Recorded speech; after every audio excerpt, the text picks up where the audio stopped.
এই জন্য সবাই জানে যে একজন আছে, শুধু বিবেকটা একটু হালকা কাজে লাগালেই এই পৃথিবীর কোনো মিথ্যা ধর্মে মানুষ আর থাকবে না। কিন্তু এই বিবেকটা কাজে লাগে না, এই জন্যে মানুষ আসতে চায় না। এই যে গিরিশচন্দ্র সেন, আপনি কি মনে করেন লোকটা কি জ্ঞানী কম ছিল কোরআনের উপরে? ও কোরআনের বঙ্গ অনুবাদ করেছে, তাফসীরও লিখেছে। এখানে শামীম ভাই সহ যত অফিসার বলেন, যত আলেম ওলামা আছে, আমি গ্যারান্টি দিলাম পড়া কোরআনের প্রতিটি শব্দের অর্থ আপনার জানা আছে। কথা আপনি বলতে পারবেন না? পারবেন? কেউ পারবেন? আমি পড়িয়েছিলাম বিশ্ববিদ্যালয়ে থাকাকালীন পুরাটা, কিন্তু আমার মনে নেই। এখন আমার আবার দেখা লাগবে। আপনি চিন্তা করতে পারেন, কোরআনের উপরে সেই 5 পাস করার পরে তো এর উপরে আসি আমি।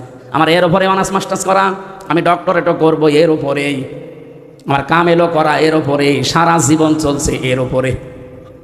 অথচ আমার এখনো আয়ত্ত হয়নি। কতবার যে পুরা কোরআন শরীফ খতম করেছি আমি জানি, আর আমার আল্লাহ জানে। এরপরও আমার আয়ত্ত নেই।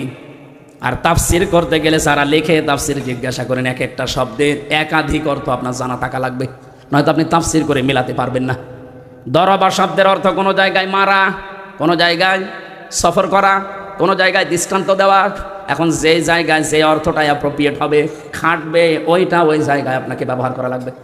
আপনি মারা অর্থ যদি সফর করার অর্থ করেন, কিয়ামত পর্যন্ত মিলাতে পারবেন? তাহলে এ লোকটা কত বেশি কোরআন পড়েছে আমার চাইতে কোরআন বেশি পড়েছে, বেশি বুঝেছে, বেশি লিখেছে।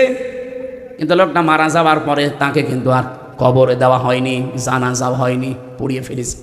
আপনি নরসিংদী যান, শিবপুরে এখনো পর্যন্ত তার পৈতৃক ভিটা আছে। কি বুঝলেন এখান থেকে? এই লোকটার সব ছিল কিন্তু মন ছিল না।